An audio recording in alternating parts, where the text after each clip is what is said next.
Hello, this is Sean Dixon, and I'm here with Brian Patterson and John Gonzalez. We are each returned mission presidents for the Church of Jesus Christ of Latter-day Saints, and this is the Preach My Gospel Mission Prep Podcast. We are here to help prepare you to become successful Preach My Gospel missionaries and lifelong disciples of Jesus Christ. In each episode, we explore powerful concepts from every chapter in Preach My Gospel. We will talk to returned missionaries and others about their experiences and insights. You can even use this podcast to get Institute credit. Let's get started. Hello, friends. Welcome back to another episode of the podcast. We hope that you are doing well. We know that preparing for a mission can be a very exciting thing. It's so fun to hear missionaries announcing their calls and finding out where the Lord wants them to serve. We also know that it can be a bit stressful at times as you anticipate big changes coming up in your life. Preparing for changes often brings up questions, and we hope that the podcast and our Instagram page are helping to answer many of those questions and are helping you to feel prepared for what's next in your life. We hope that today's episode will help to answer many of the questions you may have about your MTC experience. Today, John and Brian and I are really excited to be joined by a special guest, Brother Kelly Mills. Kelly's the administrative director of all the missionary training centers throughout the world. It's so good to have you join us today. Absolutely a pleasure. Happy to join. Yeah, I think all of us have some form of connection with you in one way or another, and you're definitely someone we look up to and admire. Kelly, in addition to being with your career with the MTC, you're also serving as a stake president. Is that right? I am in Mapleton, Utah. That's right. Yeah, we just kind of adjacent to where I lived there in Spanish Fork and Brian in Springville. I grew up in Mapleton, so I have a great love for it. Well, I knew I liked you.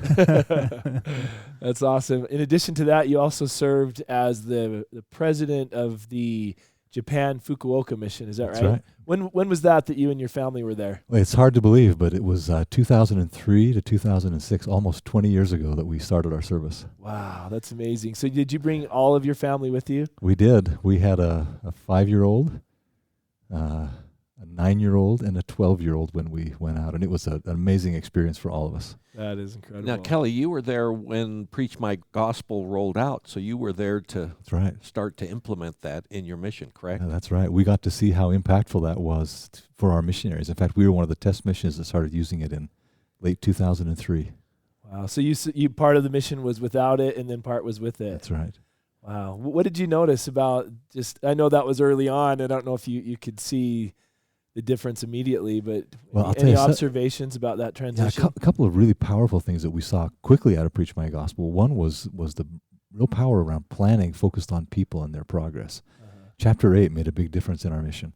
And another was the way missionaries teach, just the idea of missionaries being able to teach, in fact, being instructed to teach in a way that was much more focused on the needs of people and guided by the Spirit and much less rote as it had been before. Well, great. We're so glad that you could take time out of your busy schedule to be with us. Let's just jump right in. I know a lot of our listeners are curious about the MTC. I think some of them, when they visualize the MTC, they think of the MTC in Provo, but there are actually many MTCs throughout the world, and now there's the home MTC experience. What could you tell us just about the various MTCs that exist around the world? Well, I think most people wouldn't know that there are actually 10 missionary training centers around the world right now that are operating, and there have been more in the past. There were as many as 17 at one point. Where are they located? So there's one in Provo. You may have heard of that one. Yes. There's a large MTC in Mexico. We have one in Colombia, in Peru, Brazil, England, Ghana, in West Africa, South Africa, the Philippines, New Zealand. Did I get them all? That is amazing. And just recently, you may have heard that there was an announcement made that the MTC in Colombia, in Bogota, will close at the first of the year. So there'll be 9. So how is it determined who will go to which MTC? Well, initially, the international MTCs were opened to provide an MTC experience for local missionaries. So missionaries from Peru could go to the Peru MTC, and from Brazil could go to the Brazil MTC. That was the primary purpose. But as the MTCs had capacity, there was also this view that if we sent North American missionaries to those MTCs, if they're learning a language, to have this true, deep, immersive experience would be a blessing. And even if they're not learning a language, beyond language, the ability to interact with other missionaries from that culture and to adjust to the food and the climate and the time zone. There are just so many blessings. So now missionaries really are assigned to an MTC, primarily based on where they're assigned to serve. One exception to that would be missionaries who are assigned to serve in the U.S., Spanish-speaking, all now go to the Mexico MTC to learn Spanish and then back to their mission to serve. Why do they choose to do it that way for those missionaries? Is there a reason behind that, or what are your thoughts? For Spanish-speaking in the United States? Yeah. Well, yeah, the opportunity to actually be in Mexico, to have this immersive Spanish experience. They learn better Spanish. They understand better the Latino people who they'll serve among when they return to the United States. And honestly, there's one more big piece, and that is that operations at that MTC actually are quite a bit less expensive than in Provo. So even flying the missionaries to Mexico, training them there, and flying them back is less expensive than training them in Provo. And I think entering into Mexico, you can travel into Mexico real easy for a short period of time. For North Americans without a visa, for 6 months they can be there. Right. Thankfully, training's not quite that long. Well, each of us served as mission presidents in California, so we had Spanish-speaking missionaries that we would work with, and you could tell that it was just a great experience for them to have had not only an immersive Spanish experience, but also the cultural experience prior to coming up and teaching the people there. Well, that MTC is a beautiful campus in the middle of the city, quiet and peaceful, and a wonderful opportunity for the missionaries. It really is. So, is the training the same at all MTCs, or is it different depending on where you are? Well, primarily because missionaries now could, from at any given mission, missionaries could come from multiple MTCs. So a mission president in the United States could get missionaries from Provo and from Mexico and from potentially other MTCs. And because of that, we want the experience that they have there, the terminology that they use, the kinds of things that they practice, we want them to be consistent. So yes, the training program, we work really hard to make that consistent at every MTC. Can you tell us a little bit about the length? I know missionaries serve for different lengths of time at the MTC. Tell us a little bit about that. Well, missionaries who are not learning a new language spend 3 weeks in MTC training. And those who are learning a new language spend 6 weeks in total. And if they're learning a more difficult language like Japanese or Russian or Chinese, then it's 9 weeks total for training. Let me ask this question, and I apologize, this dates myself, but when I left to serve my mission, all missionaries came to Salt Lake for maybe a 2-3 day experience in a mission home. Are you really that old? This is what I heard. They came for a few days, were trained by the training system. We heard talks from general authorities, and then only those who were learning the language came here to Provo to what was then called the language training mission. And so the other missionaries didn't have this experience. So what is the thought process, or what was the thought process in terms of now giving everyone a better experience now when they all come to an MTC? In 1978, that's when the decision, this is before my time, I'm not quite that old, but that was the time that leaders of the church made the decision that with the MTC in Provo open and operating, and it had been teaching missionaries who learned language, you were one of them, probably there, that there was capacity and also this wonderful broader experience that missionaries could have if they gathered together for a deeper, richer experience. So initially, missionaries who were not learning a new language actually went to that MTC for 4 weeks. And they were learning the gospel, they were learning skills to teach more effectively, how to organize lessons, how to interact with people, how to dress and speak and act like a missionary. All of those things are things that missionaries can gain while they're in an MTC beyond learning language.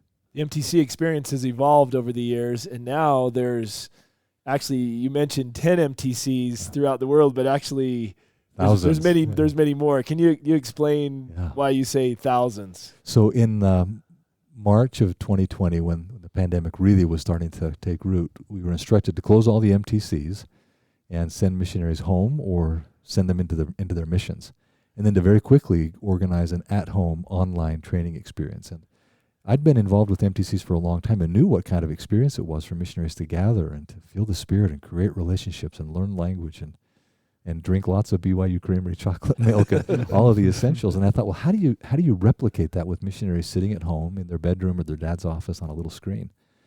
But I got to tell you, we were deeply touched to see how powerful that experience was, even online.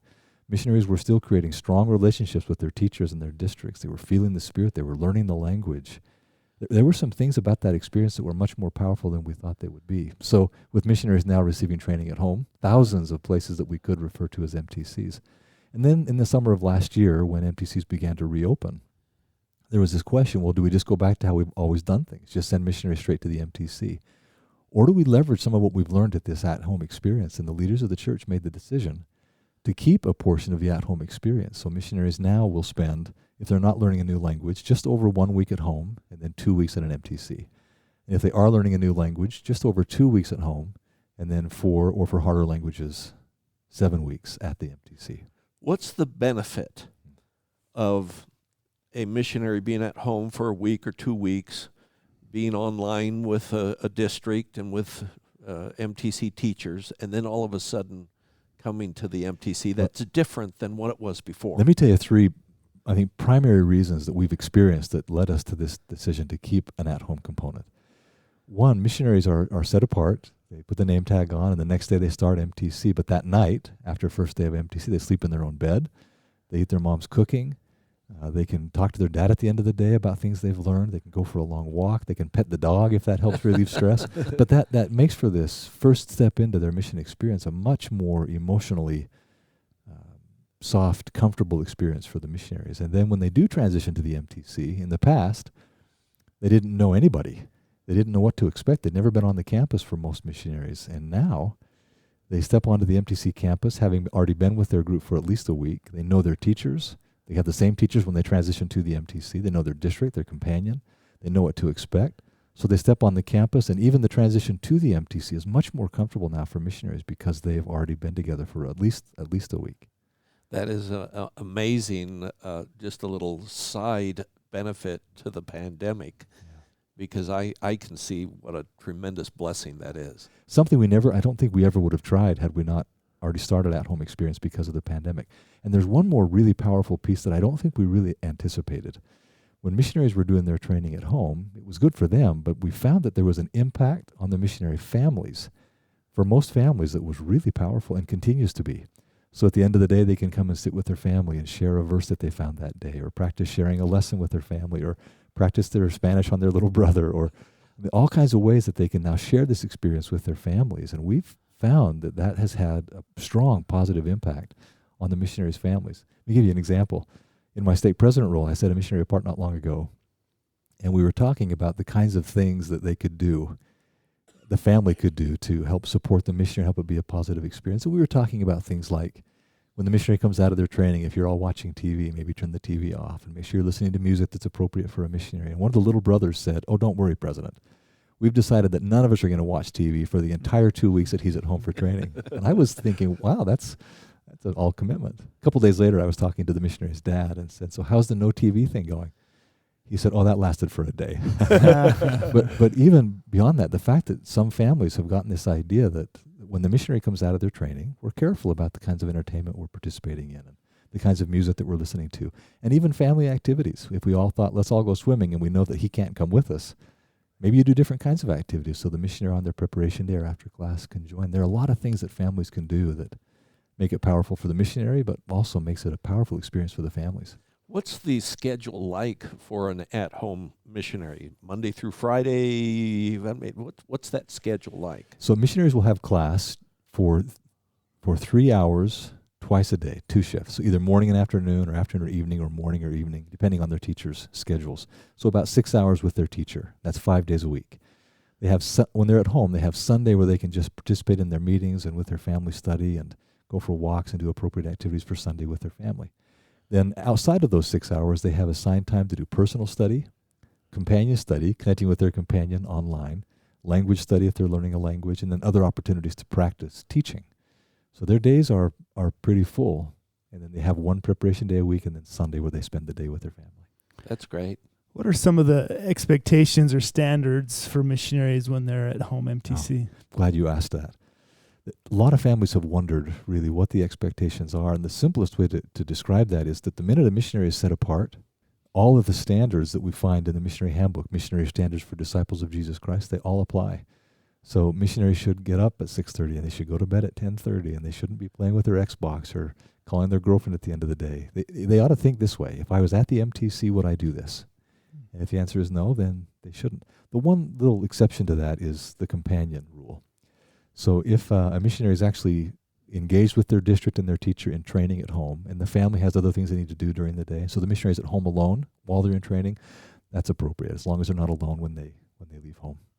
What counsel would you give to maybe a young person who's preparing to enter the MTC that maybe doesn't have a great home environment, a good space to feel the Spirit? Any counsel you could give on a situation like that? Yeah, great question. So I'd suggest first counseling with your family and see if there are adjustments you can make at home that would create a space where it could work well. But if there really isn't a way to do that, then counsel with your stake president or your bishop. We found a lot of missionaries who go to another ward member's home close to their house where there's space and it's quiet and they can connect with the internet there. There are other opportunities like being in someone else's home that could work. Counsel with your bishop or stake president. They'll help you walk through it. We know that the home is one of the most sacred spaces on earth. And then we know that the MTC is that way as well. And I've found it amazing when we had our son go through the home MTC, you put those two things together, the home and the MTC, that there is such a powerful spirit. That I love how you mentioned the blessings that come to the family as a result of that as well. So they make that transition from the home MTC and they move to an on-site MTC. Can you talk to us about a little bit of, maybe summarize the MTC experience that they'll have when they get on site somewhere? Sure. The schedule actually is very similar to what I just described for at home. They have class with their teachers twice a day, so about 6 hours a day. They have two teachers? They have two teachers, that's right. Okay. And 3 hours with each, so a total of 6. Then they have personal study time and companion study time and language study time. They'll have a preparation day where they'll go to the temple every week, do their laundry. There's opportunities to give service while they're at the MTC, helping to clean the facility or other things. And outside of that, they'll have Sunday meetings with their ecclesiastical leaders, devotionals that they'll attend that are quite powerful. And of course, lots of, if you're in Provo, lots of BYU creamery chocolate milk. And lots of cold cereal, right? That's right. Any advice to missionaries who are preparing to enter into the MTC, how to make that experience the most positive experience in preparation of actually arriving to the field? Yeah, can I share maybe 3 specific ideas? This is one that maybe I've been thinking about, especially since I've been serving as a stake president. Often, missionaries, because they're getting busy in the last little bit of preparing to serve, getting their shots and doing their shopping and all that thing, that the idea of receiving their endowment, going to the temple, kind of becomes one of the check boxes. Got to get that done before I go to the MTC. But if families and missionaries can be thinking, this temple experience is probably one of the most significant things they'll do in this lifetime. And let that experience kind of be its own significant, meaningful experience in their life. And in fact, if they can, to do that as early as they can. Sometimes missionaries get busy and only are able to get to the temple a week or 2 before coming to the MTC. But if it could be months before, that they could receive their own endowment and to think, okay, how do I really prepare well for the temple to understand the ordinances and the covenants that I'll make? To let the temple really stand on its own, and then to attend as often as they can before they enter the MTC, and if possible, work with their bishop and stake president to see if they could even serve as an ordinance worker before coming into the MTC. Missionaries who've had that experience, they see the perspective of life and of the purpose of missionary work is just different. There's this verse that you'll all recognize from Doctrine and Covenants, section 109. This is from the dedicatory prayer of the Kirtland Temple. It says this, "And we ask thee, Holy Father, that thy servants may go forth from this house, the temple, armed with thy power, and that thy name may be upon them, and thy glory be round about them, and thine angels have charge over them." Boy, that blessing as it relates to missionaries specifically, and being armed with power and prepared with the Savior's name upon them as they come out of the temple. Let that experience be a significant, meaningful part of your preparation to serve, not as kind of an afterthought just before you enter the MTC. There's one. That's interesting. You should say that I serve as an ordinance worker right now in the Draper Temple. And we see missionaries getting prepared to serve who come in as ordinance workers for some as short as a week, 2 weeks. Others there's one right now I'm working with that's will go to Mexico in 3 months. And as an ordinance worker, it's great to be working next to a young man like that, but also I just can't imagine the power of those missionaries when they arrive. If a missionary really begins to deeply understand the eternal nature of life and what we're really offering people in terms of covenants they can receive and access to the atonement of Jesus Christ in a full and rich way, they become different teachers. Not just about the temple. They understand their purpose as a missionary. They understand the doctrine of Christ in a different way when they're asked to be obedient to missionary standards, because they're thinking about this covenant they made to be obedient. It feels different. Even for myself, I've found as I am pronouncing the blessings of the ordinance, I'm recognizing the promises that are made to the individual, to me, and just so much more powerful in my life and in my interactions in everyday life. I'm thinking about our young listeners who are preparing to go on a mission, and typically we don't aspire to a calling, and typically we wait and someone seeks us out. Would it be appropriate for a young person to approach their bishop and say, Bishop, I have the time. I'd be interested in serving as an ordinance worker in preparation for my mission. Would that be appropriate? Absolutely. Now, if I were to mention, maybe on a different line, another thing that youth could do as they're preparing for a mission, certainly studying and preaching my gospel is something that I know you're emphasizing in your podcasts. But I may even be more specific in which parts to focus on. When you get to the MTC and into the field, we'll talk a lot about how to do missionary work, the specific how-tos of how to teach and how to organize and how to plan. But if in preparation for your service, you could focus on, for example, chapter 1, really understand the doctrine of Christ and the purpose of missionary work. Chapter 2, on how to study, how to really gain from what you're learning in the scriptures. Maybe especially chapter 3. That's where all the doctrine are that missionaries teach to people. If they can study those principles of doctrine deeply and understand them, or even practice sharing them in their own words. Chapter 4, to really understand the role of the Holy Ghost in the process. Chapter 5, on the importance of the Book of Mormon. And then chapter 6, to understand and learn how to acquire and develop Christ-like attributes. Those chapters in particular, I think you'll find to be very, very important preparation as you're ready to come into the MTC. Great advice. Yeah, a lot of the things you learn on a mission are in the context of that mission, and if you don't have context before your mission, some of the things in Preach My Gospel don't quite click until you're actually there, and that may be true with some of those later chapters. I think you're right. I'm thinking about my own mission prep classes, and maybe there's an emphasis I could place on those chapters more so than how to find. I'll have to figure that out in the mission field maybe a little bit better. But can I share one other idea? Yeah. This thought is one that really has roots in John chapter 17 that I'll read a verse from in a second. But very often missionaries are fully engaged in normal teenage life right up until the day they enter the MTC. But if a missionary can begin thinking about not just standards and rules, but what are some ways that I can begin lifting myself out of the way that maybe the world would have me think and live and behave and dress, and start to deepen my discipleship and pull myself out of the world a little sooner. This verse I'm thinking about, this is the great intercessory prayer, and as the Savior's praying for his disciples, he says to the Father, I pray not that thou shouldest take them out of the world, but that thou shouldest keep them from evil. There's this idea that God, he wasn't praying that his Heavenly Father would take his disciples out of the world because they needed to be in the world to help people, but they not be fully embedded in the world. They somehow be lifted away from the evil of the world. So for missionaries, even under call before they get to an MTC, if you can not wait until the night before to put your Xbox away, and maybe do a little bit less of that as you're preparing. Maybe start to change the kind of music you listen to a little sooner. Maybe change the kind of movies you watch and internet you access, and maybe even the way you utilize social media. In some ways, when missionaries get to an MTC and the night before they hand their phone over to their parents and off they go to the MTC, there's this shock almost. But maybe even more important than that, if you can start setting yourself into that way of thinking, that way of living, spiritually, that puts you in a mindset and a way of preparation for the MTC experience and the transformation that can happen there in a much more significant way. What have you found in the MTC? You welcome just a whole host of missionaries with a whole host of experiences academically. Some were really involved in studies and thrived in it. Some were hesitant. What have you found in the MTC? What makes the difference for perhaps a young man or a young woman who struggles academically, and now this is a really training environment? Well, I'll tell you that one of the most powerful portions of that MTC experience is the district. We organize missionaries into groups of 8 to 10 to 12 missionaries, and they're together almost all the time. There's something about this idea that while one has a strength in one area, maybe someone else in the district doesn't.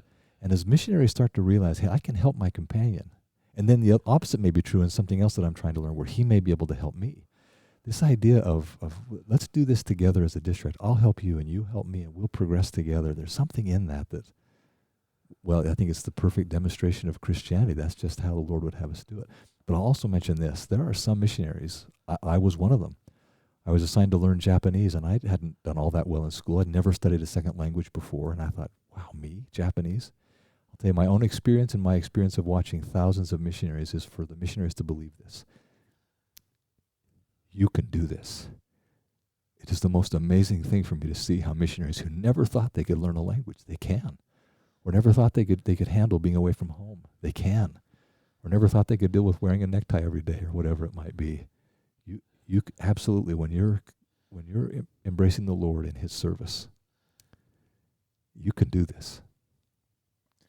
Thank you so much for being with us today, Kelly. We really appreciate your comments. Is there any last thoughts that you'd like to add, including you'd mentioned maybe there's a possibility that someone who's intrigued by the MTC going on a tour and being able, at least in Provo, to see what that looks like? Well, I'd love to mention that idea. So for some people, going to a place they've never been before can be a bit challenging emotionally. Plus, just coming on that site can be a wonderful experience for people to feel the spirit of the place. And in many cases, it's helped missionaries make the decision to serve. So before the pandemic, we were doing tours and haven't done for some time, but we are again. So for those who are close enough by, they could actually get to the Provo MTC, and this also applies in many of the international MTCs. You can, as a youth group or as a family or with your roommates or just you and your brother, you can schedule a time and actually come and do a tour. And for those who are too far away to physically come to the MTC, we actually provide an online experience, a remote tour. You may think it doesn't work, but it's much more interactive and much more fun than you might think it is. It's where you can actually have people who are on site walk around the campus and show you the different places and ask them questions and learn about the MTC. For both of those kinds of experiences, if you'll go to mtc.byu.edu. Then look for the Tours tab. There you can go online and either schedule for an on-site tour or a remote tour. We'd love it if you could have the opportunity to come. Kelly, you've been involved with missionaries for almost your entire adult life. What would you share about that experience, not only as a mission leader, but now seeing missionaries every day of your working life and in your ecclesiastical life, working with families and individuals to prepare to serve a mission? What has been the impact to you, and what have you seen in the lives of the thousands that have crossed your path? Oh, we have another hour. I never thought that my career would be working at MTCs. I never anticipated that. It has been an amazing experience. And the greatest experience hasn't been being in the MTC building. It's not that. It's not even the chocolate milk. Although you mentioned that 3 or 4 times. I'll tell you, it is something about the missionaries.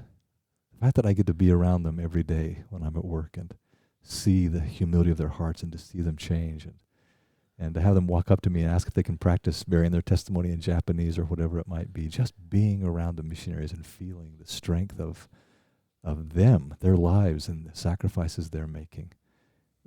I think I have been blessed and taught and lifted by missionaries much more than ever they have been by me. Thank you. Any last comments before we close? Well, maybe just this. Your listeners are all thinking about missions and wondering how they can best prepare. And I look back at my own mission and my service as a mission president and all these thousands of missionaries I've seen at MTCs over the years, and it's just been the most amazing thing for me to see that when a young man or young woman makes the decision to serve, to kind of put other things on hold, to consecrate that covenant that they make, and something happens when you put yourself in God's hands and you're willing to serve Him and serve His children. The greatest joy you can imagine comes when you see others grow, but something happens to the messenger. Messengers, the missionaries, they grow and they learn and they develop. Boy, if you're contemplating a mission and wondering, should I do this?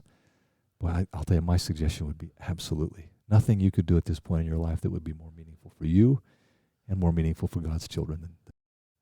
Well, Kelly, this has been such an honor and a privilege to have you with us today. We've all been deeply impacted and inspired by the message that you've shared and the information that you've given. We are particularly intrigued by the invitation to take advantage of a tour of the MTC, whether it be in person at the Provo MTC or one of the international MTCs or virtual. I really think that would be just a wonderful thing. So thank you so much. We hope you enjoyed this episode of the Preach My Gospel Mission Prep Podcast and that it helps you in your study of Preach My Gospel and preparing you for your mission. Please join us for our next episode. And if you feel this podcast might be helpful to others preparing to serve a mission, please invite them to join us on our journey through and discovery of Preach My Gospel. For more information on how to get Institute credit for this podcast and other offerings by the Utah Valley Institute of Religion, please visit utahvalleyinstitute.com.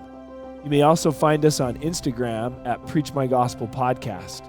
Feel free to send questions or comments to preachmygospelpodcast@gmail.com.